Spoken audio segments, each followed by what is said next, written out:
Hello friends, कैसे हैं? आशा करता हूँ बहुत अच्छे होंगे। और आज हम लोग करने वाले हैं आरआरबी एनटीपीसी एग्ज़ाम, जो आप लोगों का 7 अगस्त का होने वाला है। ठीक है, उसी के मोस्ट एक्सपेक्टेड जो प्रश्न है, बिल्कुल आप एक्सपेक्टेड पेपर समझ लो, क्योंकि इसमें जो है आप लोगों के पूरे 100 प्रश्न कराऊंगा, जिसमें से आप लोगों के जिस तरीके से पेपर बनता है, जैसे जीके के 40 प्रश्न रहेंगे और रीजनिंग के जो है आप लोगों के 30 प्रश्न रहेंगे और मैथ के भी आपके 30 प्रश्न रहेंगे। ठीक है, तो इस तरीके से आपको बिल्कुल ही इस जो है क्लास को मिस नहीं नहीं करना है, क्योंकि आपको एग्ज़ाम से पहले समझ लीजिए कि पेपर मिल रहा है। ठीक है, एग्ज़ाम से पहले एक लास्ट मौका है कि आप पेपर को देख लो। और ऐसा मैं दावा करता हूँ कि अगर आप पूरे के पूरे पेपर को देख लेते हो तो 100% है कि यहाँ से प्रश्न आपके सीधे एग्जाम हॉल में आने वाले हैं, क्योंकि आपके जो सिलेबस है और आपके जो प्रीवियस ईयर के प्रश्न हैं, उसको देखते हुए ये पूरे के पूरे 100 प्रश्नों को मैंने रखा हुआ है, जो कि बार बार आपके एग्जाम हॉल में पूछा गया है। ठीक है, जिन टॉपिकों से बार बार पूछता है उन्हीं जो है प्रश्नों को रखा गया है। तो बिल्कुल आप 7 अगस्त या उसके आगे आने वाले शिफ्टों में जितने भी मेरे दोस्त पेपर देने वाले हैं, बिल्कुल ही इस क्लास को मिस मत करना। चलिएगा, यहाँ पे जो है सभी लोगों से एक छोटी सी रिक्वेस्ट रहेगा, जिन्होंने भी इस क्लास को जो है लाइक नहीं किया है, जो भी मेरे दोस्त देख रहे हैं और इस क्लास को लाइक नहीं किए हैं, तो बिल्कुल ही लाइक कर दीजिए। और चैनल को सब्सक्राइब नहीं किए हैं तो सब्सक्राइब करके बेल आइकन दबा लीजिए, ताकि जो है आपको हर एक क्लास की नोटिफिकेशन बिल्कुल जो है मिलती रहे। ठीक है, क्योंकि क्लासेज अब बिल्कुल फ्री हो गई है आपके लिए, और ये जब तक चलेगा जब तक आपके एग्ज़ाम समाप्त नहीं हो जाते हैं। ठीक है, और इसको एक बार अपने ग्रुप में शेयर कर दीजिएगा क्लास को, क्योंकि बहुत मेहनत लगता है। तो आपके पूरे के पूरे जो है एक मॉडल सेट बनता है। ठीक है, पूरा पेपर बनता है। तो देखते हैं कौन कौन जो है मेरे दोस्त यहाँ पे शेयर करते हैं, और अपना स्कोर भी यहाँ पे जान लोगे कि कितना आप सही कर रहे हो। पहले जो है जीके के 40 तो प्रश्नों से हम लोग स्टार्ट करेंगे, और फटाफट से इन 40 प्रश्नों को देख लेते हैं। इसमें कोई भी टाइमिंग नहीं रखना है। ठीक है, फटाफट से प्रश्नों को सॉल्व करें। कह रहा है कि पहला प्रश्न, 12वें वित्त आयोग के अध्यक्ष कौन थे? फटाफट से प्रश्नों को पढ़ते चलेंगे, और आप 4 ऑप्शनों को यहाँ पे पढ़ के उत्तर आप देते रहना। जैसे पहला प्रश्न है तो पहले का उत्तर आपका ए हो रहा है तो ए बताना, बी हो रहा है तो बी बताना, सी है तो सी, डी है तो डी। इस तरीके से आप अपना टेस्ट जो है देते रहना, क्योंकि बिल्कुल ही एग्जाम हॉल से पहले अगर एक आप टेस्ट लगा लेते हो तो बहुत बड़ा जो है इफेक्ट पड़ता है उसका एग्जाम हॉल में। ठीक है, आपका मनोबल बिल्कुल ही हाई रहता है। तो आप यहाँ पे बताओगे श्री सी जो है रंगराज रंगराजन। तो ऑप्शन नंबर जिनका भी डी बना है कि 12वें वित्त आयोग के अध्यक्ष कौन थे, तो श्री सी रंगराजन बिल्कुल राइट उत्तर उन्होंने बताया है। नेक्स्ट प्रश्न आपके सामने दूसरा कह रहा है यहाँ पे कि भारतीय संविधान की 8वीं अनुसूची संबंधित है। भारतीय संविधान की जो 8वीं अनुसूची है, ये किससे संबंधित है बताने की कोशिश करेंगे सभी लोग। जितने भी मेरे दोस्त देख रहे हैं बताने की कोशिश करेंगे कि इस प्रश्न के जो है राइट उत्तर जो है क्या होने वाला है। तो जिनका भी उत्तर यहाँ पे आ रहा है आधिकारिक भारतीय भाषाओं से, बिल्कुल राइट उत्तर है। भाषाओं से रिलेटेड है बिल्कुल 8वीं अनुसूची। आप केवल जो है भाषा याद रखोगे, 8वीं अनुसूची बिल्कुल आप कर लोगे। नेक्स्ट प्रश्न देखेंगे, आप लोगों के सामने आ चुका है। कह रहा है कि नील विद्रोह निम्न में से किस राज्य में हुआ था? नील विद्रोह, नील विद्रोह किस राज्य में हुआ था बताने की कोशिश करेंगे सभी लोग। बताने की कोशिश करेंगे कि नील विद्रोह किस राज्य में हुआ था। क्वेश्चन नंबर तीसरे का जो है राइट उत्तर आपका आएगा पश्चिम बंगाल। ठीक है, जिन्होंने भी बताया है ऑप्शन नंबर सी, उनका बिल्कुल ही राइट उत्तर है। इसमें किसी तरीके के डाउट नहीं होना चाहिए। ठीक है, बिहार नहीं लगाना है। बिहार में क्या हुआ था? नील नील विद्रोह हुआ था। नील खेती के लिए विद्रोह हुआ था। ठीक है, किसानों वाला। अगला प्रश्न देखिए, यहाँ पे आप लोगों के सामने आ चुका है कि भारत का राष्ट्रीय राष्ट्रपति अपना इस्तीफा किसको संबोधित करते हुए कर देता है? भारत का जो है राष्ट्रपति अपना इस्तीफा किसको जो है संबोधित करते हुए देता है, ये आप लोगों को बताना है। तो इस्तीफा जो है राष्ट्रपति किसको देता है? आप कहोगे उपराष्ट्रपति को। सिंपल सा बात है भाई साहब, option number D. Option number D के साथ जाएंगे। नेक्स्ट प्रश्न, अगला प्रश्न देखिए, कह रहा है पुस्तक a century in not enough किसने लिखी? बताएंगे कि a century in not enough किसने लिखी? तो यहाँ पे जो आपकी राइट उत्तर बनेगा ये सौरभ गांगुली ने लिखा है, ऑप्शन नंबर डी। डी के साथ चलेंगे। बिल्कुल ही क्लास को लाइक नहीं किए हैं तो लाइक कीजिए। जो भी मेरे दोस्त क्लास को देख रहे हैं, बिल्कुल आपके पेपर को सॉल्व करा रहा हूँ यहाँ पे। बिल्कुल अगला प्रश्न कह रहा है यहाँ पे कि पश्च पीयूष ग्रंथि क्या जो है स्रावित करती है। अभी आपके रीजनिंग के प्रश्न बाकी है, मैथ के प्रश्न बाकी है, तो बिल्कुल क्लास को अंत तक देखना। तो जिनका भी उत्तर आ रहा है ऑक्सीटोसिन, बिल्कुल राइट उत्तर है, ऑप्शन नंबर डी। फटाफट से प्रश्नों को आज जो है पढ़ते चलिए, उत्तर देते चलिए। अपना अपना स्कोर भी बताना है आपको कि टोटल जो है 100 प्रश्नों में आपने कितने प्रश्न सही किए। 19वीं शताब्दी में जो है खोंड जनजाति के लोग कहाँ के जो है जंगलों में निवास करते थे? 19वीं शताब्दी में खोंड जनजाति के लोग किस जंगल में जो है निवास करते थे? तो आपके जो राइट उत्तर बनेगा वो बनेगा उड़ीसा के जो है जंगलों में, ऑप्शन नंबर डी के साथ आप जाओगे। नेक्स्ट प्रश्न की ओर चलेंगे और अगला प्रश्न कह रहा है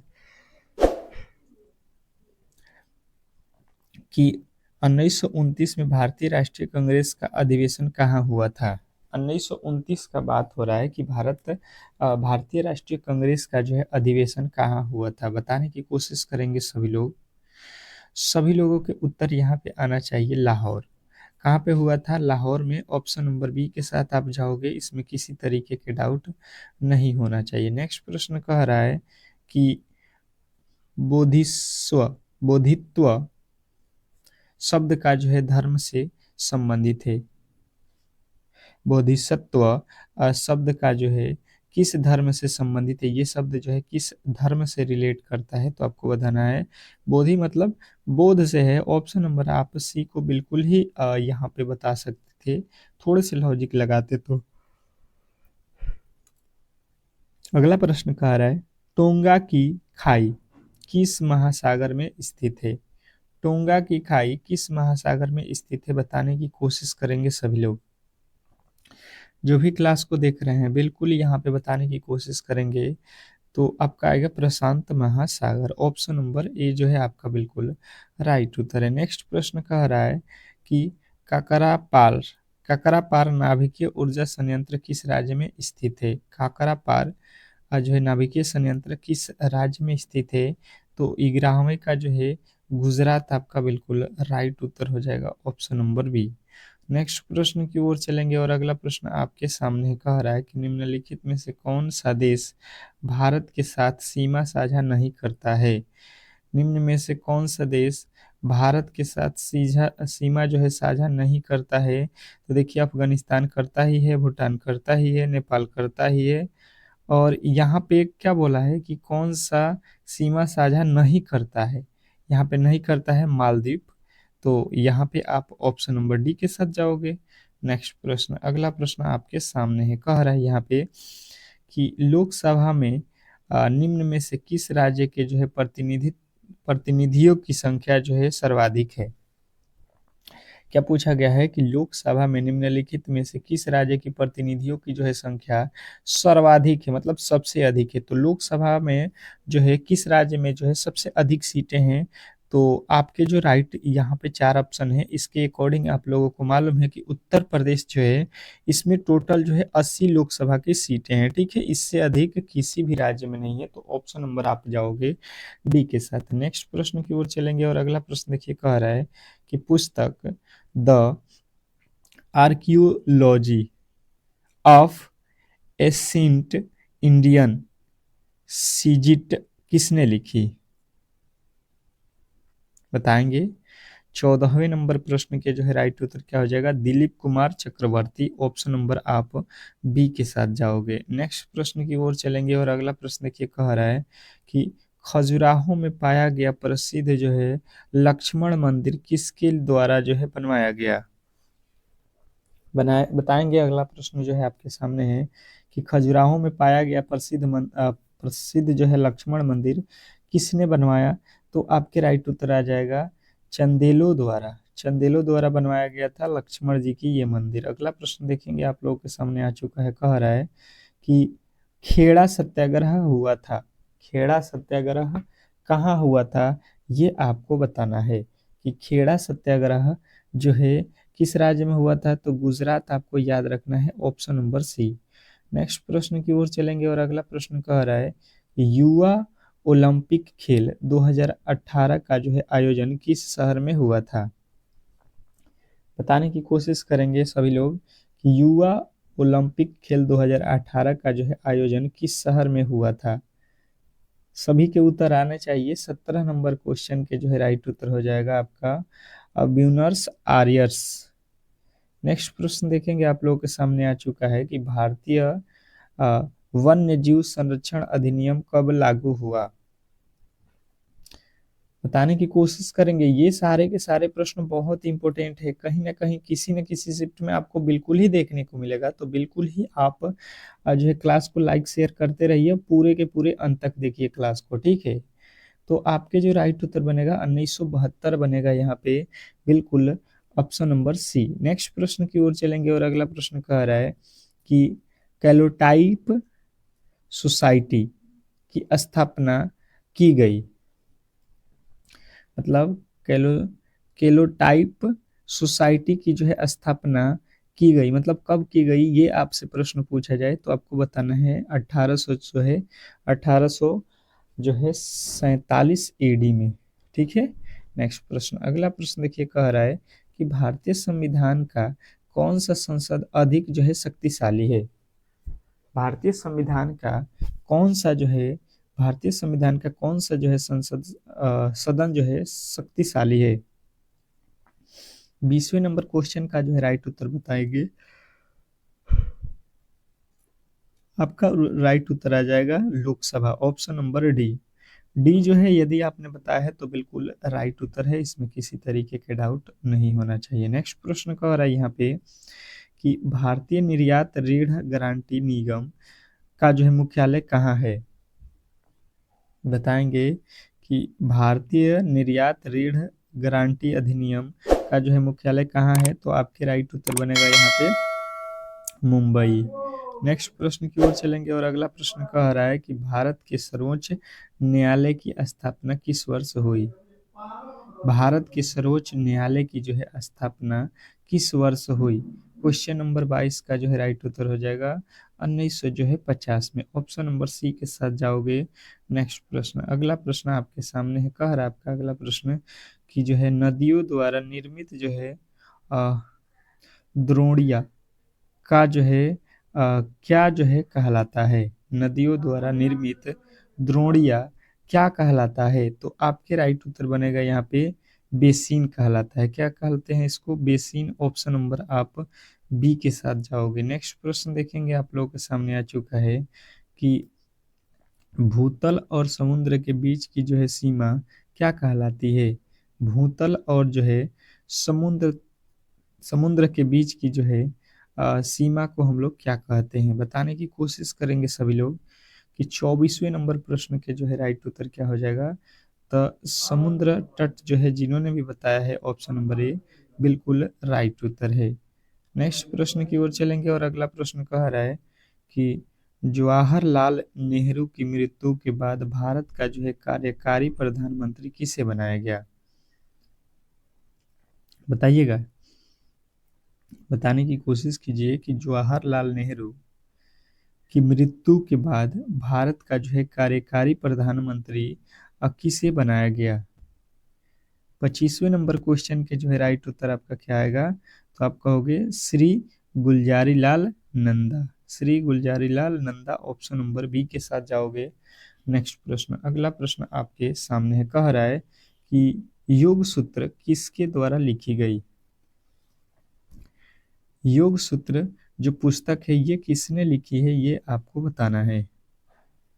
तो आपका राइट उत्तर बनेगा पतंजलि के द्वारा लिखा गया योग सूत्र है, ऑप्शन नंबर ए के साथ आप जाओगे, बिल्कुल राइट उत्तर है। नेक्स्ट प्रश्न की ओर चलेंगे और अगला प्रश्न कह रहा है कि खड़ी और चट्टानी दीवारों से घिरी गहरी घाटी क्या कहलाती है।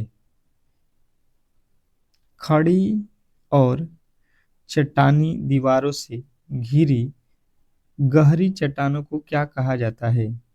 तो आपके राइट उत्तर बनेगा यहाँ पे तंग नदी घाटी। तंग नदी घाटी, ऑप्शन नंबर डी।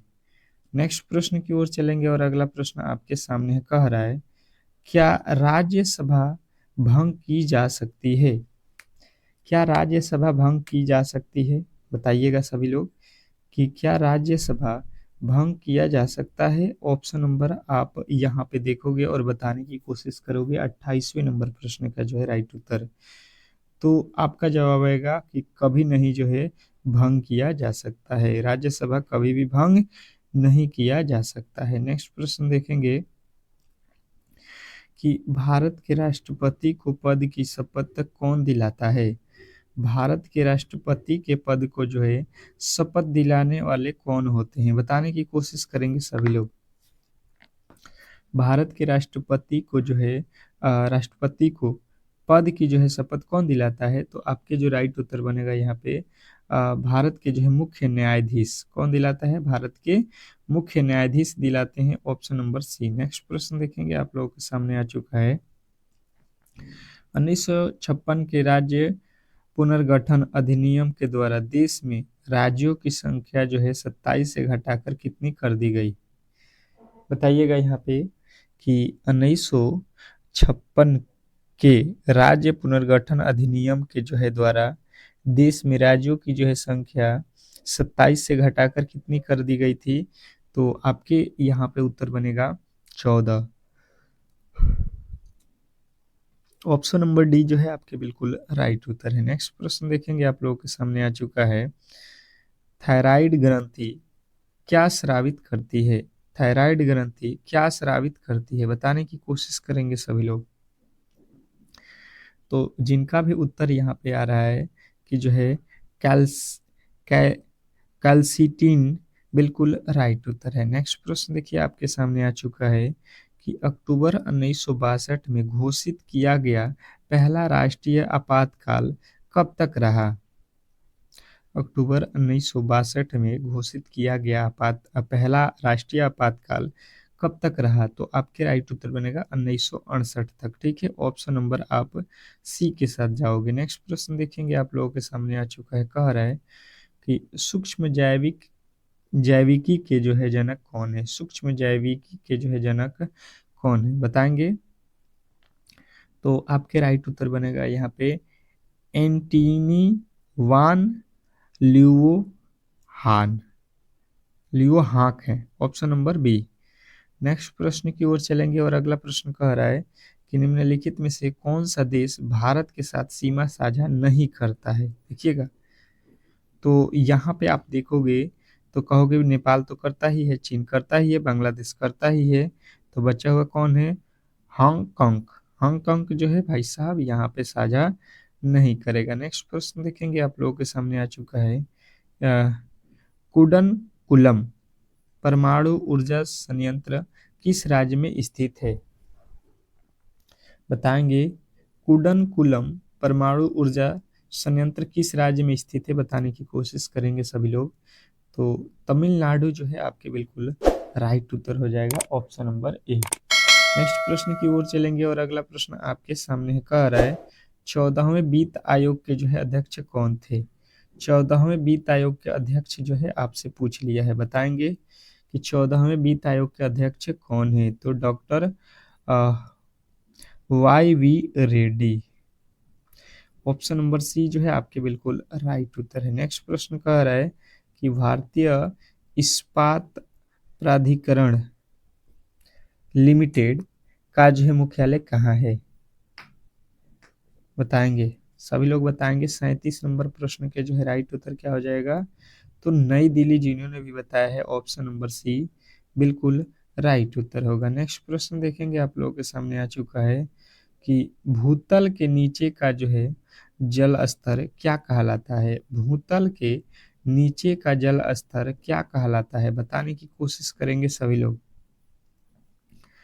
तो यहाँ पे जो है आपके सीधा ही राइट उत्तर बन जाएगा वाटर टेबल।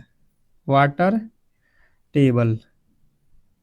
नेक्स्ट प्रश्न देखेंगे, आपके सामने आ चुका है, कह रहा है यहाँ पे कि किस भारतीय राज्य का जो है अपना अलग संविधान है। किस भारतीय राज्य का जो है अपना अलग संविधान है। तो यहाँ पे जो है जम्मू और कश्मीर का जो है अपना अलग संविधान है, ऑप्शन नंबर सी। नेक्स्ट प्रश्न देखेंगे, आप लोगों के सामने आ चुका है कि रावण द्वारा कैलाश पर्वत को हिलाते हुए चित्रित प्रतिमा कहाँ पाई गई, बताइएगा। रावण द्वारा कैलाश पर्वत को हिलाते हुए चित्रित प्रतिमा कहाँ पाई गई, बताने की कोशिश कीजिए सभी लोग। तो एलोरा की गुफाओं में बिल्कुल आप कहोगे राइट उत्तर, ऑप्शन नंबर बी।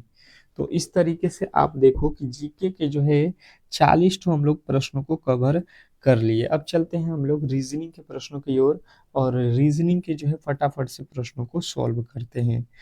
देखिए रीजनिंग का जो है प्रश्न आपके सामने है, बताने की कोशिश करेंगे सभी लोग। क्या कह रहा है रीजनिंग का जो है प्रश्न कि यदि a बराबर 26, h बराबर जो है 19 लिखा जाए तो फेस बराबर क्या लिखा जाएगा, बताएंगे सभी लोग। सभी लोगों के उत्तर यहाँ पे आने चाहिए। सभी लोग जो भी मेरे दोस्त देख रहे हैं, आप रीजनिंग के प्रश्नों को कॉपी और कलम के साथ सॉल्व करोगे तो बेहतर स्कोर कर पाओगे। कॉपी और कलम के साथ अगर सॉल्व करते हो तो बेहतर स्कोर कर पाओगे, यहाँ पे आप बिल्कुल ये समझ लो, ठीक है। तो बताने की कोशिश कीजिए सभी लोग यहाँ पे। देखिए सबसे पहले लिखा है ए, और ए का अपोजिट क्या होता है, जेड। जेड मतलब ए होता है पहले नंबर पे और जेड इसका उल्टा हो जाता है 26 नंबर पर। यही यहाँ पे लिखा गया है 26 का कोड, यहाँ पे जेड का कोड 26 लिख दिया है, ए का जो है 26 लिख रहा है इस तरीके से, ठीक है। उसी प्रकार अगर हम देखेंगे तो एच का कोड 19 होता है, सॉरी एच का कोड क्या होता है, 8 होता है। और एच का अपोजिट क्या होता है, एस होता है, एस का कोड 19 होता है। मतलब अपोजिट लिखा हुआ है, उसका कोड लिख दिया है। आप भी वही करो। एफ का अपोजिट कितना होता है, तो एफ का यू होता है, यू होता है 21 पे, ठीक है। आप देख लो यहाँ पे जो है बिल्कुल ही 21 से स्टार्ट होना चाहिए। ए होता है कितना पे, एक पे। एक्स का अपोजिट तो अभी यहाँ पे दिया ही गया था, जेड। जेड होता है 26 पे। देख लो यहाँ से आप बिल्कुल ही ऑप्शन नंबर ए के साथ जाओगे, और इसके आगे बनाने की कोई आवश्यकता भी नहीं है, क्योंकि हम लोगों को यहाँ पे जो है प्रश्नों को सॉल्व करना है, ठीक है। कोई यहाँ पे आप पूरे के पूरे सॉल्व करोगे तो यही आएगा, और पहला अक्षर से ही मिल जाए दूसरे अक्षर से तो आप इतना ही पे छोड़ दो। आपको तो फटाफट से आगे भी बढ़ना है ना, टाइम भी देखना है, अगर वहां पे आप बेहतर स्कोर करना चाहते हो तो। अगला प्रश्न कह रहा है कि उस सही विकल्प को चुनिए जिसमें दी गई श्रृंखला के रिक्त स्थानों में उसी क्रम में रखने पर श्रृंखला तार्किक रूप से पूरा हो जाएगी। अब यहाँ पे जो है आप लोग के कुछ वर्ड यहाँ पे मिसिंग है, ठीक है। ये मिसिंग वर्ड को ही आपको भरना है। अब चलिएगा, 10 सेकेंड का ही समय है, ठीक है। 10 सेकेंड का ही समय है इस प्रश्न को सॉल्व करने के लिए। कोशिश करो कि आप उससे पहले ही सॉल्व कर दो। देखिए इसके तो लॉजिक मैंने बताया था, आप काउंट करके इजीली बना सकते हो। 1 2 3 4 5 6 7 8 9 10 11 12 13 14 15 16 है, तो इसका पेयर क्या बनेगा, 4 4 का बनेगा। यहाँ पे 4, फिर यहाँ पे 4, फिर यहाँ पे 4। अंत में देखो यहाँ पे दोनों में क्या मिल रहा है, एस। तो यहाँ पे भी अंत में क्या मिलेगा, एस। यहाँ पे भी मिलेगा एस। पहला अक्षर क्या मिल रहा है, आर। आर, तो यहाँ पे भी आर, और यहाँ पे भी आपके पहला अक्षर आर हो जाएगा, ठीक है। यहाँ पे देखो तीसरा अक्षर आर के बाद से दूसरा अक्षर टी। टी टी, तो यहाँ पे भी आपके क्या आएगा, टी। अब देखो इसके बाद से यहाँ पे लिखा है एक्स, फिर डब्लू, फिर यहाँ पे छोड़ दिया है, फिर यहाँ पे यू। अब देखो यू के बाद क्या होता है, आप समझ लो, यहाँ पे भी के बाद से डब्लू, डब्लू के बाद से एक्स। यहाँ पे एक एक प्लस कर दिया है, क्या किया है, एक एक प्लस कर दिया है। बात क्लियर समझ में आ गया होगा। तो अब देख लो आपने क्या भरा, पहले आर भरा भरा, फिर एस, फिर भी, फिर आर, फिर टी, फिर एस। ये अब कहाँ पे है, आर एस भी, आर टी एस।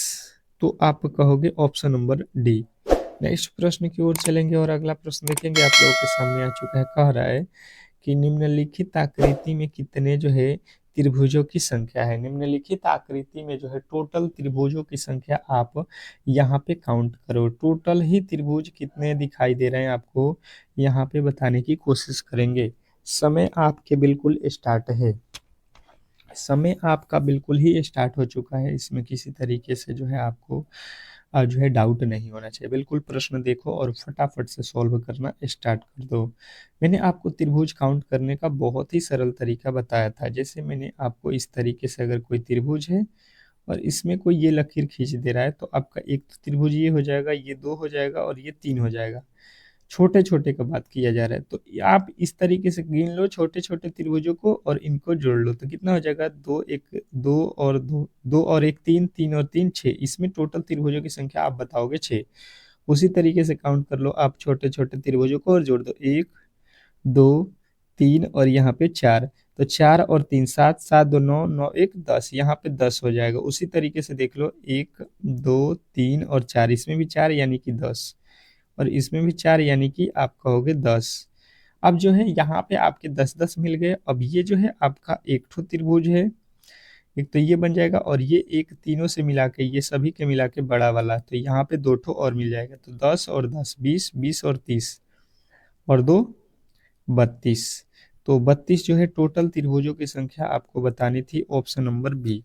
और जिन्होंने भी बी को बताया है, जिन्होंने भी बी को बताया है, बहुत अच्छा, बहुत बेहतरीन, आप बिल्कुल ही रिजल्ट की तरफ जा रहे हो। नेक्स्ट प्रश्न देखेंगे, आप लोगों के सामने आ चुका है कि उस विकल्प का चयन करें जिसका तीसरे पद से वही संबंध है जो दूसरे पद से पहले पद से है। ठीक है, मतलब यहाँ पे प्रश्नों में सीधा सीधी बोला गया है कि जो संबंध आप देख रहे हो कि पहले का दूसरे से है, ठीक है, इसमें पहले का दूसरे से जो संबंध है वही हम लोगों को यहाँ पे तीसरे से चौथे में संबंध बताना है। ठीक है, बताने की कोशिश करेंगे। बिल्कुल जो भी आपके लॉजिक है फटाफट से यहाँ पे लगाओ, क्योंकि समय 10 सेकेंड का ही है और जितना आपके पास दिमाग है सबका यूज करो, जोड़ो घटाओ गुणा भाग सब कर सकते हो आप। तो जैसे यहाँ पे सॉल्व करना है तो मैंने देखा कि यहाँ पे लिखा है डब्लू, डब्लू का कोड कितना होता है, 23 होता है। और यहाँ पे लिखा है एक, एक का कोड 1 होता है। फिर आई, आई का कोड 9 होता है। फिर टी लिखा है, टी का कोड 20 होता है। उसके बाद से देखोगे तो ई लिखा है, ई का कोड 5, आर का कोड कितना होता है, 18 होता है। तो यहाँ पे मैंने तो सभी के कोड यहाँ पे लिख दिए, परंतु यहाँ पे जब मैंने देखा तो ये तो अलग ही लिखा गया है। ये भाई साहब लिखा हुआ है 24। तो हम दिमाग यहाँ पे ये लगाएंगे कि अगर पहले दो अक्षरों को जोड़ देते हैं तो 23 और 1 24 हो जाएगा। फिर दो अक्षरों को यहाँ वाला जोड़ दो तो 9 और जो है 9 और 20 को जोड़ लो तो कितना हो जाएगा, 9 20 29। फिर इन दो अक्षरों को जोड़ लो तो 18 5 कितना हो जाएगा, 23। और यही यहाँ पे लिखा गया है, दो दो अक्षरों को जोड़ दिया है। क्या किया है, दो दो ही अक्षरों को जोड़कर लिख दिया है। आप भी कर लो। जे होता है 10 पे, यू होता है 21 पे, 21 10 कितना होता है, 31 होता है। और 31 से देख लो आपके ऑप्शन स्टार्ट हो रहा है। 31 से दो ठो ऑप्शन है, दो ठो ऑप्शन है, चलिएगा कोई दिक्कत नहीं है, दो ऑप्शन है। 31 यहाँ पे आएगा। दूसरा देख लो, एम होता है 13 पे, पी होता है 16 पे। तो अब देख लो 13 और 16 कितना होता है, 29 होता है। यानी कि ये 26 लिखा है। भाई साहब बिल्कुल गलत, आप कहोगे ऑप्शन नंबर ए। और यदि आपने ए को चुना है, यदि आपने ए को चुना है तो 100% सही उत्तर है, इसमें किसी तरीके के डाउट नहीं होना चाहिए। नेक्स्ट प्रश्न की ओर चलेंगे और अगला प्रश्न देखिएगा, कह रहा है यहाँ पे कि एक विशिष्ट कुट भाषा में NDRWCK को जो है यहाँ पे लिखा जाता है। तो इसी कुट भाषा में MTSFH जो है जे को जो है किस प्रकार से लिखा जाएगा। कोडिंग डिकोडिंग से ज़्यादातर प्रश्न आपके एग्जाम हॉल में देखने को मिलते हैं। ठीक है, तो ये तो टॉपिक बिल्कुल ही आपको अच्छे तरीके से आने चाहिए। जैसे मैंने देखा एन का जो है लिखा हुआ है जी, तो आप अगर यहाँ पे बेहतर तरीके से समझोगे तो एन होता है कितने, 14 पे, जी होता है 7 पे। तो यहाँ से मतलब 7 माइनस किया है, 14 में से 7 जाएगा 7। यहाँ पे डी लिखा है, यहाँ पे यू लिखा है, यू कितने पे होता है, 21 पे, डी कितने पे होता है, 4 पे। तो डी से 4, ये तो बहुत बड़ा लॉजिक हो जाएगा। तो डी को हम क्या करेंगे, डी जैसे 26 के बाद से 27 पे ए हो जाता है, 28 पे बी हो जाता है, 29 पे सी हो जाता है, 30 पे डी हो जाएगा। और 30 में से आप यू पे आओगे, एक नहीं इस पे, तो यहाँ पे 9 माइनस कर दिया है। आर देखो, आर कितना पे होता है, 18 पे। आर को लिखा है जी, जी होता है 7 पे। तो यानी कि 18 में से 11 जाएगा 7। मतलब आप देखोगे तो 7, 9 माइनस का 11 किया हुआ है, ठीक है। फिर डब्लू लिखा है, डब्लू कितने पे होता है, 23 पे, और लिखा हुआ है पी। तो 23 में से जो है आप 7 घटाओगे तो पी हो जाएगा 16 पे। मतलब फिर 7 जो है यहाँ पे माइनस किया है, 7, 9, 7, फिर 7, 9, 7 करना पड़ेगा, वही लॉजिक लगा लो। एम होता है 13 पे, 13 में से 7 जाएगा 6, 6 पे होता है एफ। यहाँ पे टी, टी होता है 20, 20 में से 9 घटाओगे, 20 में से 9 घटाओगे 11, 11 पे आता है के, यानी ये दोनों बिल्कुल गलत। उसके आगे देखो, इसमें भी एच है, इसमें भी एच है, तो यहाँ पे तो एच ही आएगा। उसके आगे वाला चेक कर लो, देखो ये 3 ठो हो गया, 3 ठो आपके पहले में 7, फिर 9, फिर 11, फिर यहाँ पे कितना आएगा, माइनस का 7 ही करना पड़ेगा। एफ से 7 घटा दो, तो ये कितना हो जाएगा, बिल्कुल आप कहोगे कि यहाँ पे आएगा आपका वाई। और एच, एच होता है 8, 8 में से आपके 9 घटाओगे फिर आएगा वाई, और जे में से फिर 11 घटाओगे वाई। यानी कि आपका जो है राइट उत्तर ऑप्शन नंबर कौन सा बनेगा, ऑप्शन नंबर जो है आपका बिल्कुल ही आप कहोगे डी। बात क्लियर समझ में आ गया होगा। नेक्स्ट प्रश्न, अगला प्रश्न देखेंगे, आप लोगों के सामने आ चुका है। क्या कह रहा है आपका अगला प्रश्न, यहाँ पे फोल्डिंग वाले प्रश्न आ चुके हैं कि उस जब इसे बिंदुदार रेखा पर मोड़ दिया जाता है तो कौन सा पैटर्न पारदर्शी शीट को के जो है सामने आएगा, ये आप लोगों से पूछा गया है। अब इसको मोड़ने से क्या बनने वाला है, ये आपको बताना है। जैसे आप देख रहे हो यहाँ पे एक जो है पेपर है, समझ लो, इसको फोल्डिंग करने से कैसा दिखाई देगा। यहां से मोड़ना है इसको, ठीक है। तो अब देखो, ये जो है आपको इधर जो है ये वाला बिल्कुल ही आप देखोगे तो ये पलट के इधर चला जाएगा, ठीक है। ये इधर हो जाएगा, इधर हो जाएगा। और ये वाला जो लकीर है ये भी आपको यहाँ पे आएगा। तो अब ऐसा देख लो कहाँ पे दिख रहा है, ऐसा जो है देख लो कहाँ पे दिख रहा है। तो ये तो दोनों ही लकीर यहाँ पे नहीं है, यहाँ पे भी नहीं है, और यहाँ पे भी नहीं है। तो ये दोनों ही गलत हो जाएंगे। ऑप्शन नंबर ए जो है बिल्कुल राइट हो जाएगा। नेक्स्ट प्रश्न की ओर चलेंगे, और अगला प्रश्न आपके सामने है। क्या कह रहा है कि जो है कथन जो है कुछ पी क्यू है, कुछ क्यू आर नहीं है। ये दो ठो आपके जो है कथन दिया गया है, इसके अकॉर्डिंग निष्कर्ष जो है दिए गए हैं, तो कौन से आपके सही है, ये आपसे पूछा गया। कथन निष्कर्ष से तो बिल्कुल ही एक प्रश्न हर एक शिफ्ट में दिएगा।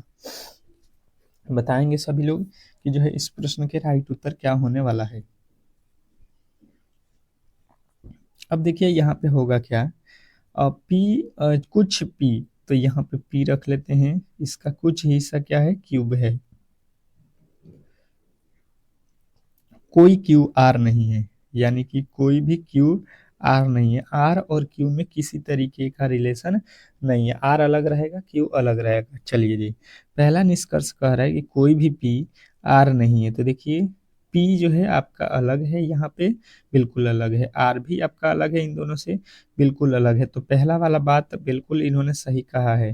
दूसरा कह रहा है कुछ पी आर नहीं है, पी का कुछ हिस्सा आर नहीं है। पी यहाँ पे है, क्या इसका कुछ हिस्सा आर में नहीं है। देखिए पूरा का पूरा, पूरा क्यू जो है और आर दोनों के दोनों अलग है। कुछ हिस्सा क्या कहलाता है, बिल्कुल ये बात गलत है यहाँ पे कि पी का कुछ हिस्सा आर नहीं है। कुछ हिस्सा नहीं, कोई भी हिस्सा आर नहीं है। कुछ हिस्सा यानी कि रहेगा और कुछ हिस्सा नहीं रहेगा, ऐसा थोड़ी ना है। क्यू अलग है और आर अलग है। तीसरा नंबर देखो, कह रहा है कुछ क्यू पी है, पी का कुछ हिस्सा क्यू है। तो देखो पी यहाँ पे है, इसका कुछ हिस्सा क्यू है, बिल्कुल है। ये वाला बात तो बिल्कुल ही क्लियर कहा है। तो एक और दो पालन करते हैं, नहीं एक और तीन पालन करते हैं ना। तो एक और तीन कहाँ पे है, ऑप्शन नंबर ए में है। नेक्स्ट प्रश्न की ओर चलेंगे, और अगला प्रश्न देखेंगे आपके सामने है। कथन कह रहा है कि आजकल कोई भी देश आतंकवाद से मुक्त नहीं है। आजकल कोई भी देश आतंकवाद से मुक्त नहीं है। अब इसके लॉजिक समझेंगे हम लोग निष्कर्ष में। क्या बोला गया है निष्कर्ष पे कि जो है आजकल देशों के लिए आतंकवाद को नियंत्रित करना असंभव हो गया है।